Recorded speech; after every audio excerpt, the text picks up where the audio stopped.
Okay, so the next part is, how does a fluorescent watch work in terms of absorption and emission of light? So ultimately, if you imagine a light bulb, and let's have the old style one with the filament, well, how do we make that light? We just take positives or negatives and make them vibrate. And if we make them vibrate more, so I've taught you red monkeys insert vultures under xylophones, great. If I vibrate you fast, I get this. If I vibrate you slower, I get this. So very, very fast vibrations, we get gamma. Very slow vibrations or infrequent vibrations, we get radio. So now we've got to explain how this fluorescent watch works in terms of absorption. Now, in a nutshell, you've got to be talking about electrons. So the fluorescent watch, you'll have a coating, you'll have some chemical, and that chemical is able to absorb the light, and then it can then emit light as electrons fall back down. So the crucial part is, if imagine here's the nucleus of an atom with a positive charge. I've got my electrons on the outside. What's going to happen is the light is absorbed. So I'm just going to put an A in a circle. So the light's absorbed.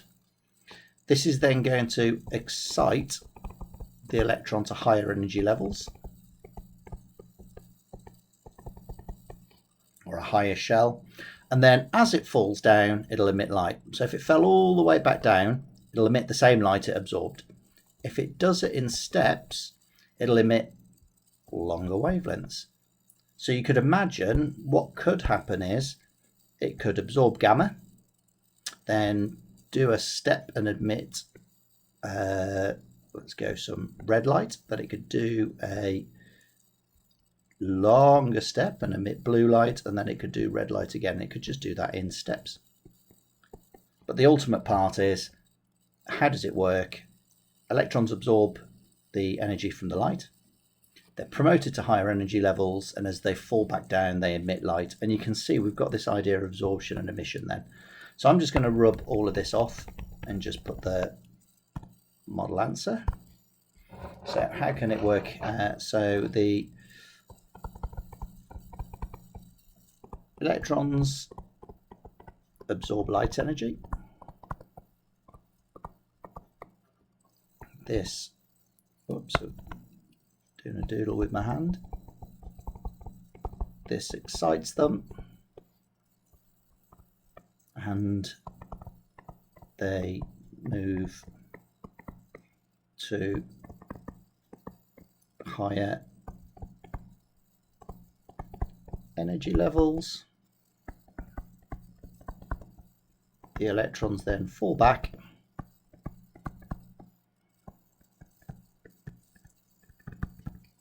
and emit certain frequencies of light. I hope that makes sense. Next one, really important question because it's on the exams all the time. So we can see we've got a wavelength, we've got a frequency, and we're missing the speed, but you're meant to know that. So, and we've done that as retrieval practice. So foxes stab wolves. We want the frequency, F equals S over W, and you have to know that the speed of light is 3 times 10 to the 8 meters per second. The next part now is we've got nanometers, so we're going to have to divide this by 10 to the 9. Okay, so now I've put that into my calculator, and I'm going to just write that as 660 times 10 to the minus 9, or 1 times 10 to the minus 9. And if we put that into the calculator, 3 times 10 to the 8.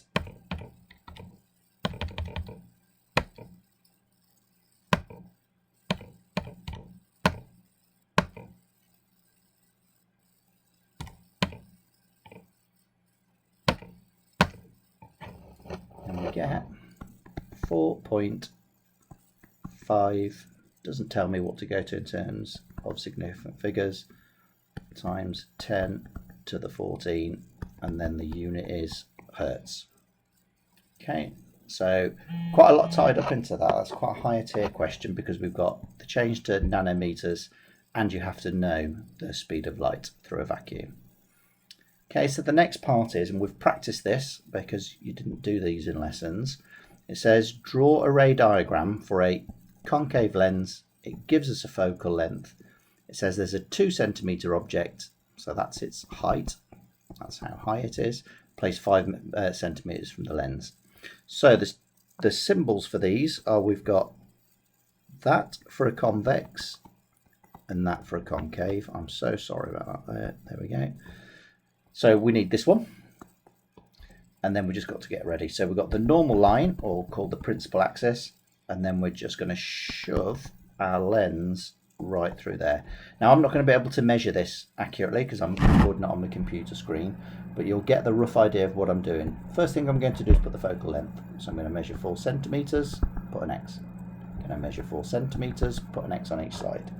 It then says the object's 5 centimeters away and 2 centimeters high. So imagine this is 5 centimeters away. I'd then draw up a line 2 centimeters and label that O. Now the important part is how do you construct these ray diagrams. So it's always go across, but a concave lens diverges the light. So a convex lens brings them to a point, and a convex lens, imagine those coming in, and a convex lens, light coming in, and it diverges it, spreads it out. I have to use the focal length in front to get the angle for me to spread it. So we draw a dashed line, and that's because the light isn't really going there. The light goes across and then it spreads out, and an arrow on every line. The next one is, well, there's going to be a ray that comes from the top of the object and hits the lens in such a way that it just doesn't refract, and we show that with a line straight through there. So now that we've done that part, where these rays cross, that's where the image is. And how you'd go about this is you'd measure that height with a ruler. Now this is a virtual ray. Because we've constructed it with a dashed line, we can only really see it behind here. So we'd see the image, but we'd have to put our head behind. If our head was looking this way, we wouldn't. We'd just get this single, you can see I've just got the single ray. The other ray's over here, look. Okay, so going back to that, I'm going to get rid of that eye there. So the next part is, well, the magnification is always the, image over the object. So image height over object height. And that makes sense. Okay, because if I want to make something larger, the image will be larger, and therefore a big number over a smaller number will give me a magnification. And that's that done.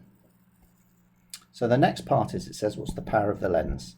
So for this you're going to need pick one finger, or pick one flower, that's the focal length, and it says what's the power. Well, the trick to this is I've got to have the focal length in meters. And you can see up there it's in centimeters. So my first job is 4 centimeters divided by 100 equals 0.04 meters. And if I go back to my blue, pick a different blue, let's have that one. And we can see what's the power. So we want P equals 1 over 0.04 equals 25, and the unit for power is diopters, capital D. Okay, so what is a virtual image? It's an image that the brain creates when the eye is behind